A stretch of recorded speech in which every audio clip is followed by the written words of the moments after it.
The gavel cracked like a rifle shot in the crisp March air of '73, and just like that, another 160 acres of the best black dirt in Boone County was no longer in the Miller family.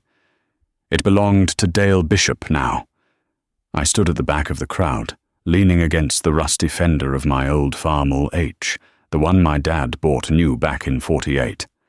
The tractor was cold, but I could feel a familiar heat rising in my own chest, a slow burn of frustration that had become a constant companion these last few years. Dale, all of 28 years old, with a smile as wide and slick as the chrome grille on his new pickup, shook hands with the auctioneer. He'd paid a price that made my teeth ache, $1,000 an acre. Cash, the auctioneer had said, but everyone knew it was bank cash, not earned cash. It was a number nobody had ever seen in these parts, a number that made the old-timers in their feed caps shake their heads and mutter into their collars. I watched him, this golden boy of modern agriculture. He wasn't a farmer in the way my father or grandfather had been. He was a businessman who happened to work with soil. He talked about leverage and cash flow, not soil health and crop rotation. His office was the cab of a brand-new John Deere 4630 with air conditioning and a radio, not a dusty corner of the barn with a worn-out ledger book.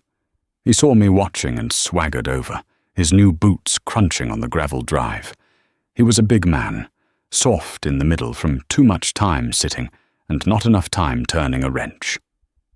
"Well, Art," he said, clapping me on the shoulder a little too hard. "Missed your chance. Good bottom land, that piece. Should have bid." I just nodded, my hands shoved deep in the pockets of my canvas jacket. "Wasn't my land to bid on, Dale. You paid a strong price.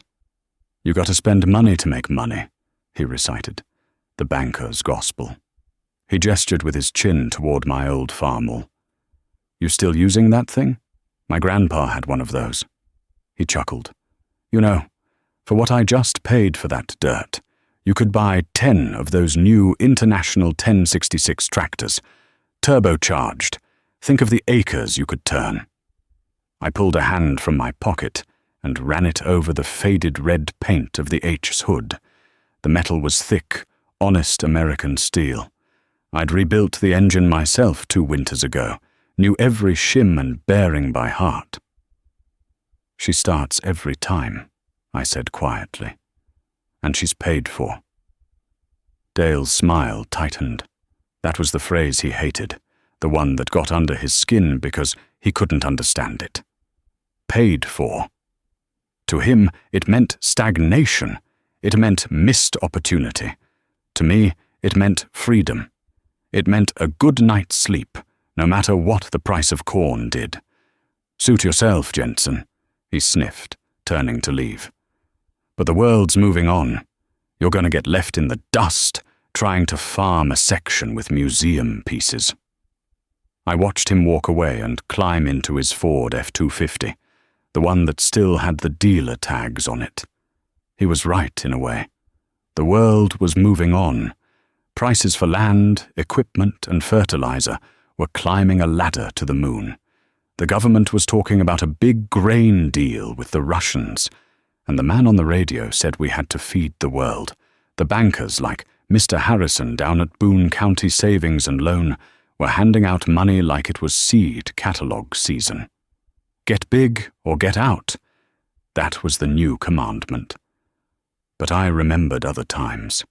I remembered my father in the late 50s, his face grey with worry, sitting at the kitchen table night after night, staring at loan papers. I remembered the year the rain didn't come, and the price of soybeans fell through the floor. The bank owned us that year. They didn't come out and say it, but every decision my father made was filtered through a lens of fear. What would the banker think? Could we make the payment? I swore to myself then, as a boy watching my father age a decade in a single season, that I would never let a man behind a desk have that kind of power over me. My way was slower. It was harder. My farm wasn't the biggest or the prettiest. My equipment shed didn't gleam with fresh green and yellow paint. It was a cathedral of old iron, each piece bought with cash, earned through sweat and sacrifice. My main workhorse was a 1968 John Deere 4020. I'd bought it used from a retiring farmer over in the next county. It had the synchro range transmission, not the fancy power shift Dale had on his 4630, but I could feel the gears mesh in my bones. I knew its sounds, the particular whine of the hydraulic pump when the oil was cold, the steady, throaty diesel rumble that meant all 8 pistons were firing just right. Beside it sat my International 560 planter, a 6-row model that was already old when I got it. And in the back, covered by a heavy canvas tarp, was my combine, a little Gleaner E. It wasn't much, but like everything else, it was mine. No notes, no lines, no phone calls from a man in a suit if I had a bad year.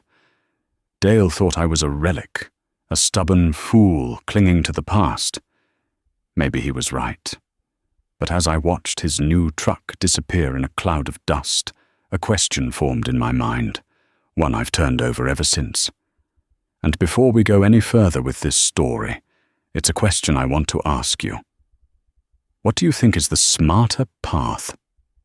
Is it the Dale Bishop way, betting big, borrowing, and chasing the boom, hoping to catch the wave just right? Or is it the way my father taught me, slow and steady, debt-free, building a foundation brick by brick, even if it means you never build a castle? There's risk in both, I suppose. The risk of financial ruin and the risk of being left behind. Let me know what you think in the comments below, because the answer to that question is the heart of this whole thing. The spring of '73 unfolded into a frantic ballet of steel and soil. Dale Bishop's new land, the old Miller place, was a flurry of activity. He had bulldozers in, tearing out fence lines that had stood for 80 years, filling in a grass waterway to make one giant, efficient field. He hired a second man just to keep his 2 big tractors running day and night. The lights of his new International 1066 and the John Deere 4630 could be seen cutting across the hills long after the sun had gone down, a constant, humming reminder of his ambition. I stuck to my own rhythm, the one I knew. I started the 4020 before dawn, the smell of diesel exhaust sharp in the cool air. I let it warm up proper, listening to the engine settle into its deep, even idle. I'd grease every zerk, check every fluid, walk around the machine with a sense of ritual. This wasn't just a tool, it was a partner. It had to be treated with respect. Planting season arrived with a week of perfect weather. The soil was just right, crumbling in my hand with the perfect amount of moisture. I hooked up the old International 560 planter and headed for the North 80. The first day went like a dream. The 40-20 pulled the planter without a grunt.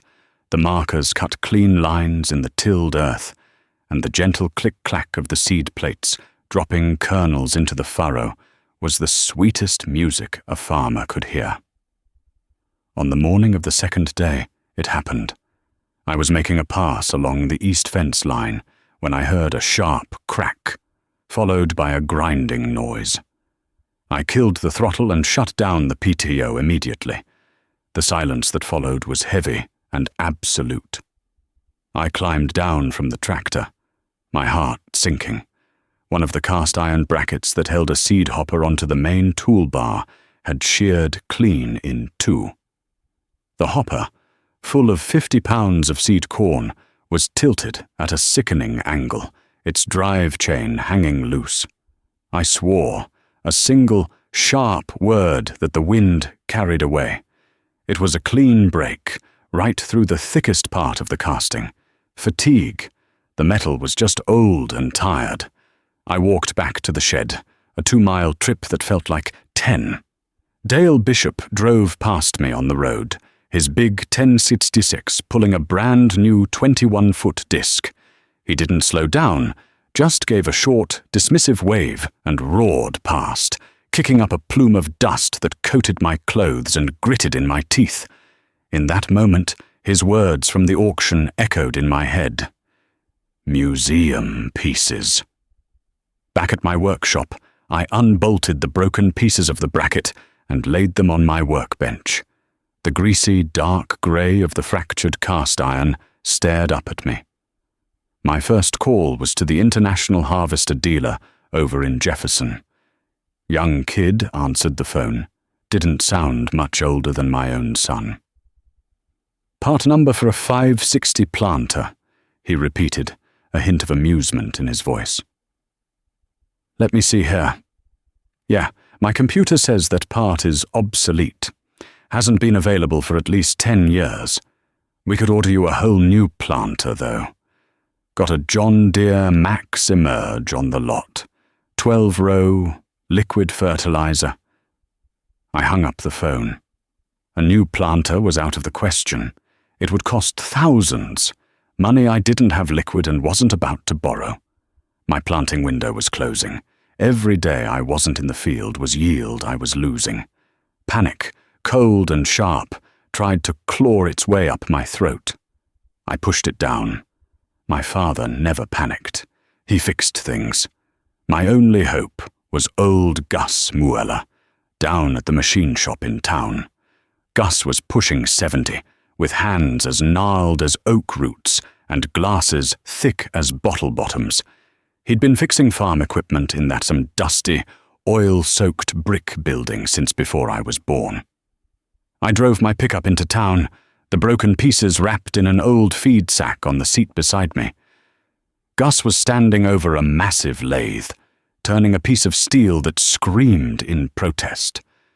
The air smelled of cutting oil, hot metal, and stale cigar smoke. He shut the machine down and peered at me over his spectacles. Well, Art, break something? He grunted. It wasn't a question. People only came to see Gus when something was broken. I unwrapped the pieces and laid them on his cluttered workbench. He picked them up, his calloused fingers surprisingly gentle.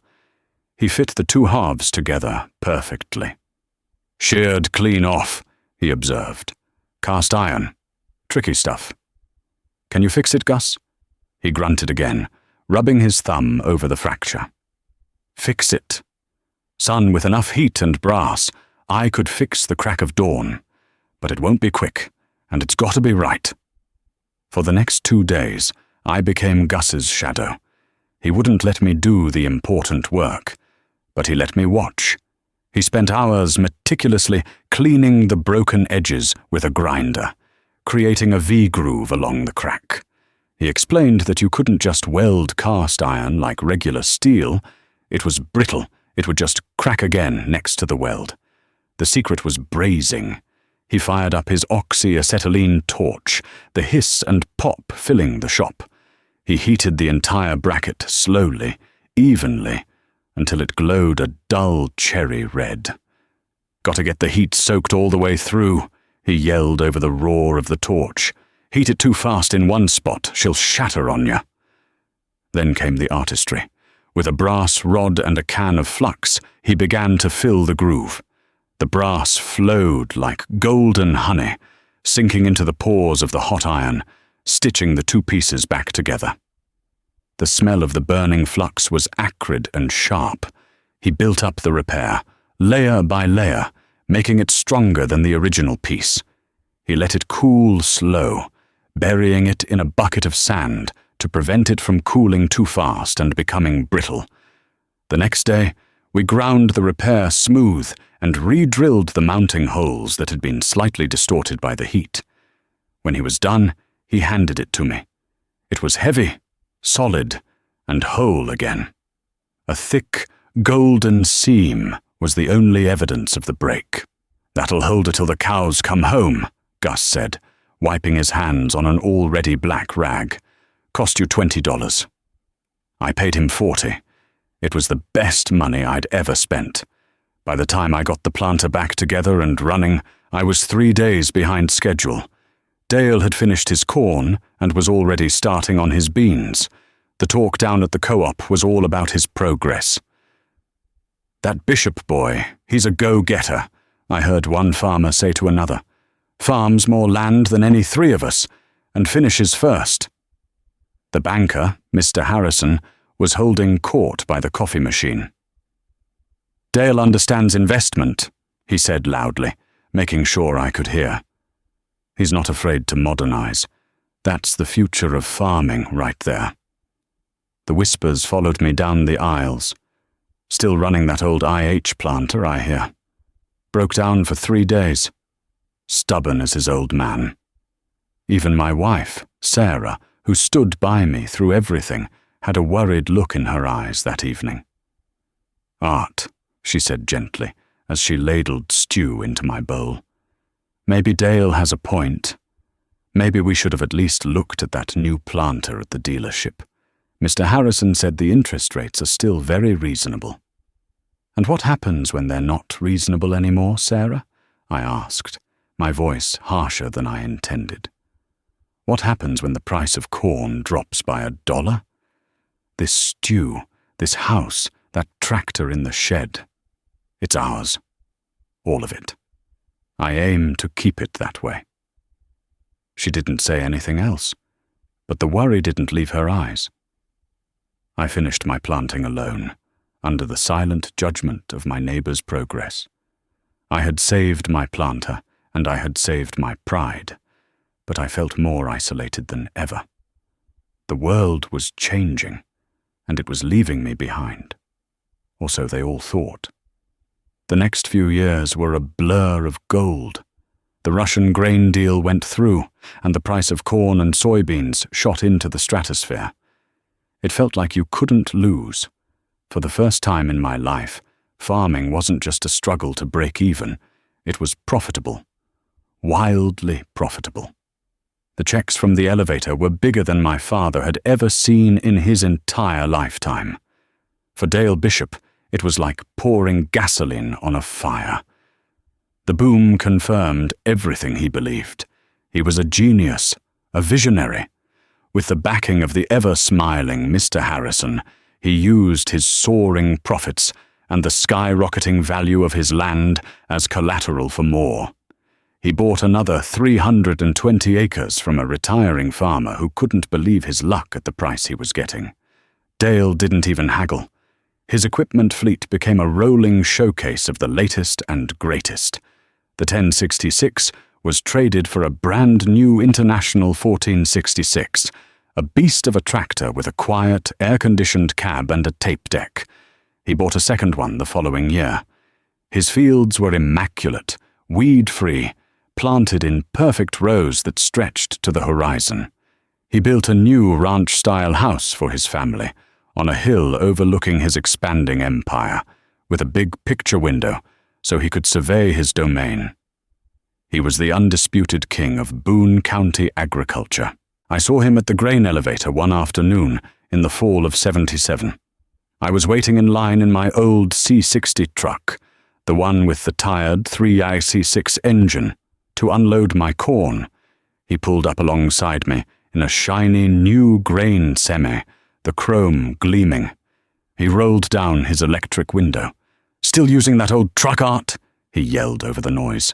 "I'm hauling twice the grain in half the trips." I just nodded. "Gets the job done, Dale." "Gets the job done?" He laughed, a big booming sound. "Art, with these prices, you could have paid for a truck like this in one season. You could have bought that quarter section next to you.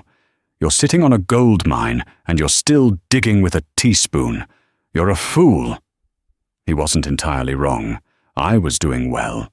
The high prices meant my modest yields were bringing in serious money. But my approach was different. The extra cash didn't go to new iron or more land. It went into savings bonds. It went into a certificate of deposit at the bank. It went to pay off the last little bit of mortgage on our house, a celebration Sarah and I marked with a simple, quiet dinner. I did make some upgrades, but they were calculated, paid for in full. I finally retired the little Gleaner E combine. I found a used Gleaner F2, a bigger machine from the early 70s, on a farm over in Illinois. The farmer was upgrading to a brand new L2, just like the one Dale had bought. I spent a weekend driving a truck and trailer to get it, and handed the man a cashier's check. It felt good. Real good. That winter, I didn't sit around. I pulled the 4020 into the heated part of my workshop and did a complete in-frame engine overhaul. I ordered the kit, new sleeves, pistons, rings, bearings, and did the work myself. I honed the cylinders, plastic-arched the bearings, torqued the head bolts to spec. I knew that engine better than I knew my own reflection. When I fired it up in the spring, it sounded stronger and crisper than the day I bought it. To everyone else, I was falling hopelessly behind. Dale had nearly 2,000 acres now.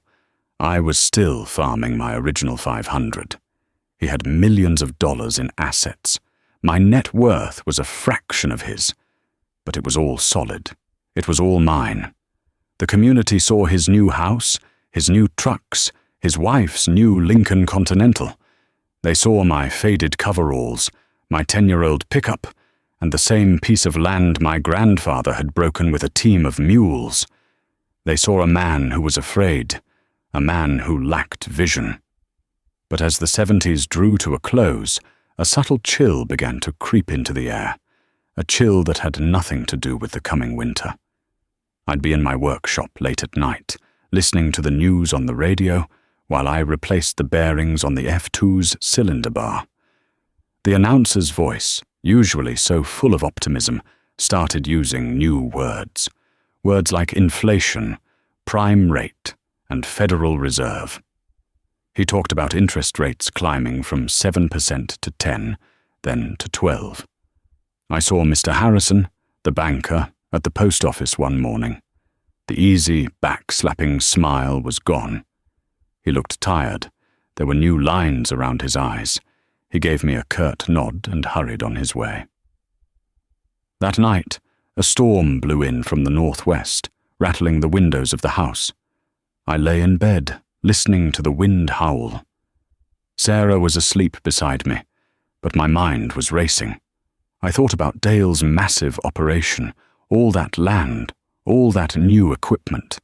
It was a beautiful, gleaming machine.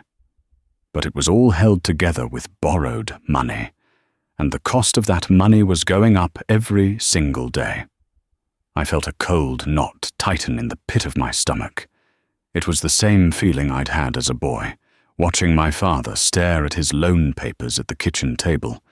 The boom had been loud, flashy, and exciting. But booms don't last forever. And I had a terrible feeling that the silence that followed was going to be deafening. The storm that broke the boom arrived not with thunder and lightning, but with the dry crackle of a voice on the radio. It was January of 1980. I was in the shop, grinding the valves on the Ford pickup's small block V8 when the news came on. President Carter, furious over the Soviet invasion of Afghanistan, had announced an embargo. No more American grain for the Russians. The deal that had fueled the gold rush was dead. The effect was immediate and brutal. The next morning at the co-op, the price of corn on the board had dropped 30 cents. By the end of the week, it was down nearly $1. A stunned silence fell over the farming community. The men who had been talking about buying new four-wheel drive tractors a week earlier now stood staring at the board, their faces pale. For me, it was a punch to the gut. It meant less income, a tighter budget. But for Dale Bishop, it was the first tremor of an earthquake that would bring his whole world down. His entire operation, his 2,000 acres, and his fleet of new iron was structured around $4 corn. At $3, the math no longer worked. The massive payments to the bank, calculated on the assumption of ever-rising profits, suddenly became an anchor, pulling him under. The first visible crack appeared that spring. One of his big International 1466 tractors sat idle by the side of the road for 3 days. I drove past it on my way to town. It was a magnificent machine, but it looked forlorn, a fine racehorse gone lame. I heard the talk at the parts store. The torque amplifier had gone out, a common but expensive repair. The dealership mechanic had quoted him $3,000. In the boom years, Dale would have written the check without blinking. Now, that kind of cash was a serious problem. The tractor sat for a week before they finally hauled it to the dealership on a lowboy trailer. Dale finished his planting with his one remaining tractor, running it 24 hours a day, the strain showing on his face every time I saw him. That summer, the sky turned to brass. The rain simply stopped. Day after day, a merciless sun beat down on the fields. The corn, planted so hopefully in the spring, began to suffer. The leaves curled inward, a desperate attempt to conserve moisture, turning a sickly, pale green. My corn suffered too. But I had an advantage. Years of rotating crops, of ploughing under clover and alfalfa, had built up the organic matter in my soil. It held moisture like a sponge. Dale's land, pushed hard year after year with corn and beans and drenched in chemical fertilizers, had lost that resilience. It was packed hard, and the soil baked and cracked like a dry riverbed. His crops were burning up. The signs of his crisis multiplied. He sold his herd of beef cattle, the one he'd been so proud of, at a loss. The brand-new Lincoln Continental his wife drove was quietly traded for a used Ford sedan. The lights in his fields, the ones that used to burn all night, were now extinguished by 10 o'clock. The relentless hum of progress had fallen silent. One evening in late July, I was working on my Gleaner F2, getting it ready for the soybean harvest. I was replacing a worn bearing on the straw walker shaft, a simple 2-hour job. I saw headlights pull into my lane. It was Dale's pickup. He got out and walked toward the machine shed, his steps slow, hesitant. He looked 10 years older than he had at the auction. His shoulders were slumped, the confident swagger completely gone. "Art," he said, his voice raspy. "Got a minute?" "Sure, Dale, come on in." He walked over to my combine and ran a hand over the faded yellow paint. My L2, the hydrostatic drive went out, just quit in the middle of the field. The L2 was Gleaner's top-of-the-line model, a technological marvel compared to my simple F2. It was also a nightmare of complexity. "Dealer mechanic came out," Dale continued, not looking at me. "Said the main hydraulic pump is shot. It's a special order part from the factory. $6,000, and he can't get it for 2 weeks. He finally looked at me, and I saw a desperation in his eyes that shook me. "My beans are shattering in the field, Art. Every day I wait, I'm losing thousands. I was wondering if you'd consider custom combining for me when you're done with your own." The irony was thick enough to choke on. The man who had mocked my museum pieces was now asking one of them to save him. But there was no triumph in me, only a deep, weary sadness. I saw in his face the same fear I'd seen in my father's all those years ago. "I'll do you one better," I said, wiping my greasy hands on a rag. "I've got a spare pump for a hydrostatic system. Bought it at an auction years ago. It's not the same model as yours, but the mounting plate and the spline count might be the same. Let's go take a look. Maybe we can make it fit." For the next 2 days, we worked side by side under the belly of his giant combine. The spare pump wasn't a perfect match. The hydraulic line fittings were a different size, and the mounting holes were off by 1/4 of an inch. But with Gus Mueller's help at the machine shop, we fabricated new adapter fittings. I used a magnetic drill and a carbide bit to elongate the mounting holes on the bracket. It was slow, frustrating work, covered in hydraulic fluid and sweat. Dale, who had only ever known how to write a check for repairs, watched me with a mixture of awe and shame.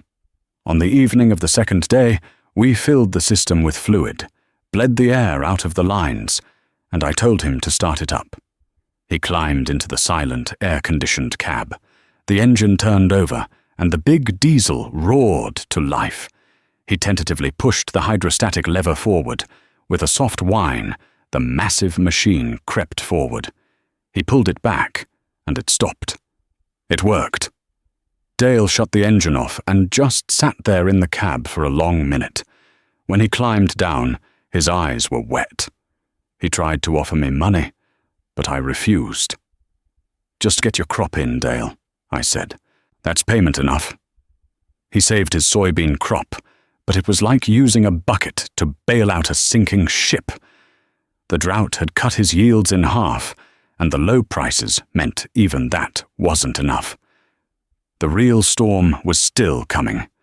The winter of 1981 was the quietest I can ever remember. The usual optimism that came with planning for the next season was gone, replaced by a pervasive dread. The radio was a constant drumbeat of bad news. The Federal Reserve, in a desperate war against inflation, had raised the prime interest rate to an unthinkable 21%. For anyone with a variable rate loan, it was a death sentence. And Dale Bishop, like so many others, had financed his entire empire on variable rate money. His loan payments didn't just double, they tripled, almost overnight. At the same time, the value of his collateral, his land, was collapsing. The same acres he'd paid $1,000 for were now worth maybe $600, if you could even find a buyer. Mr. Harrison and the Boone County Savings and Loan were caught in the same trap. They had loaned out millions based on inflated land values, and now those loans were going bad. The easy smiles were gone. The bank started calling in notes. The first foreclosure notices appeared in the county newspaper like obituaries. Good families, people who had farmed the same ground for generations, were being forced out. It was a plague. Dale fought it as long as he could. He tried to refinance, but no one was lending. He tried to sell a piece of land, but there were no buyers. By the spring of '82, it was over. A notice was posted on the courthouse door. The assets of Bishop Farms were to be sold at public auction to satisfy the creditors. The day of the auction was cold and grey, a perfect match for the mood of the crowd that gathered in Dale's pristine machine yard. It was the same crowd from the Miller auction 9 years earlier, but the atmosphere was entirely different. There was no excitement, no eager bidding. There was only a grim, somber silence. This wasn't a neighbor retiring. This was a public execution. Dale and his wife stood off to the side, near the porch of the big ranch house they would also lose. He looked like a ghost, hollowed out and transparent. He stared straight ahead, his jaw tight, as the auctioneer began to sell off his life's work, piece by piece. The big new equipment went for pennies on the dollar. A 1466 tractor he'd paid $60,000 for sold for $15,000. The 21-foot disc brought $2,000. The new grain semi went for a fraction of its worth. No one had cash, and no one could get a loan. It was a buyer's market for the few who had been careful. I stood at the back, just as I had years ago, my hands in my pockets. I hadn't come to gloat. I'd come to bear witness and to do one specific thing. The auctioneer finally got to the combines. Dale's massive Gleaner L2, the one we had worked on, was up first. "All right, folks, what am I bid for this fine L2 Gleaner? Top of the line, just a few years old. Who'll start it at 20,000? Silence. 15,000. More silence. A farmer near the front spoke up. "Heard the hydro is weak on it, Earl." The auctioneer's face soured. The machine was now tainted. All right, 10,000 then. 10,000 to start. No one moved. The bank representative, a nervous young man in a suit, conferred with the auctioneer. Finally, the auctioneer sighed. We're going to sell it for scrap value, folks. It's got to go. Who'll give me $2,000 for the iron? I raised my hand. I've got 2,000 from Art Jensen. 2,000, going once, going twice. Sold to Art Jensen for $2,000. A murmur went through the crowd. Dale's head snapped up, and he looked at me, his face a mask of confusion and betrayal. I didn't look back. I just walked over to the clerk and paid for it with a check drawn on an account that had no liens against it. I survived the crisis because I had no debt. My input costs were a fraction of Dale's. I bought my seed and fertilizer with cash, earning a discount. I fixed my own machinery. When the price of corn was low, I could still make a little money. When the price was high, I saved it. While my neighbors were drowning in interest payments, I was sleeping soundly. My old Farmall H, my used 4020, my patched-up planter, they weren't museum pieces. They were survival tools. They were freedom. The day after the auction, I drove my 4020 over to Dale's place to get the combine. The farm was eerily empty. The machine shed stood open, a hollowed-out carcass. Dale was there, loading a few personal tools into the back of his old pickup. The bank had let him keep that, at least. He didn't speak as I hooked a chain from my tractor to the tongue of the L2. He just watched, his face grim.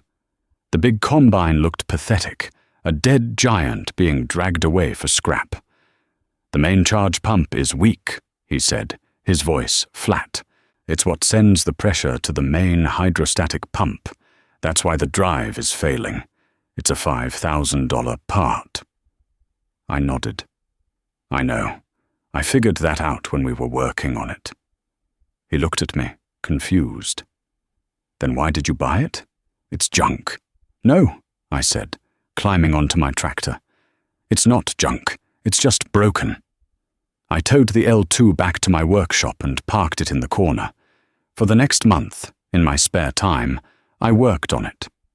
I pulled the charge pump, a complex little piece of machinery buried deep in the transmission housing.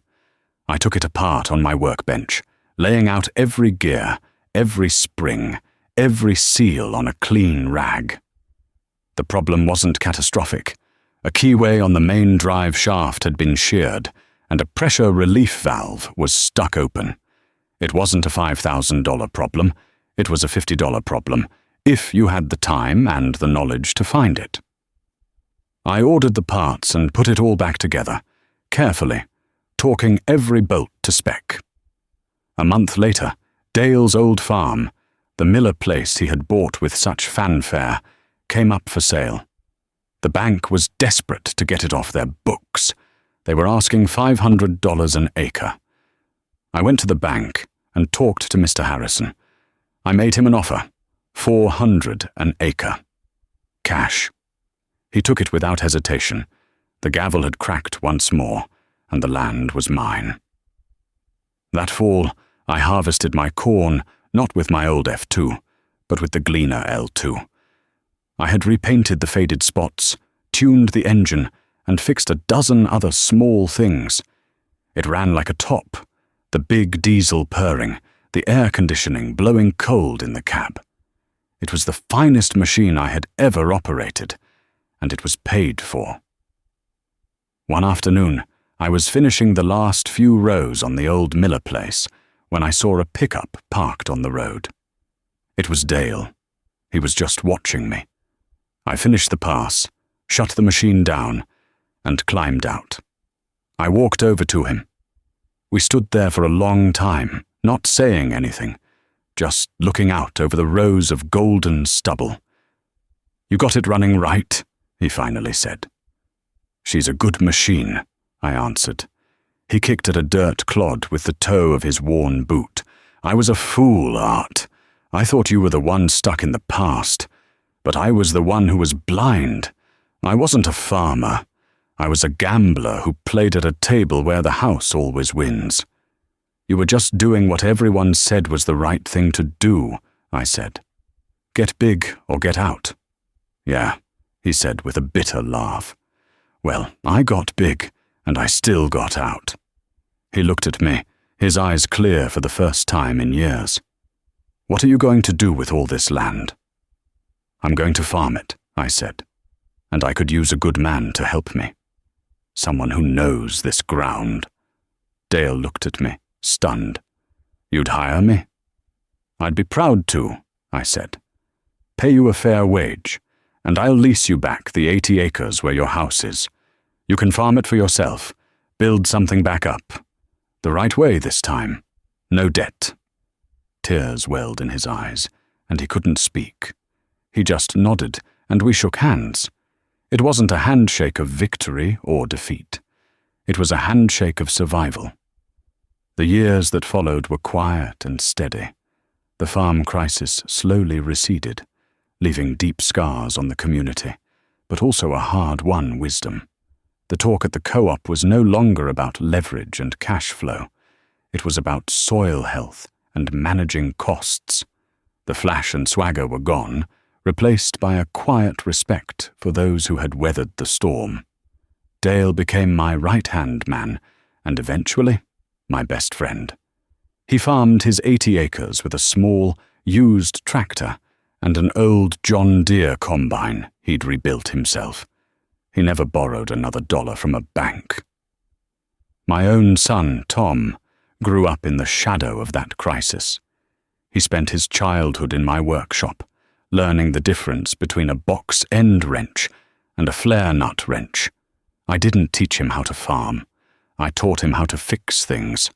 I taught him that the most valuable tool on any farm wasn't a new tractor, but the knowledge to keep an old one running.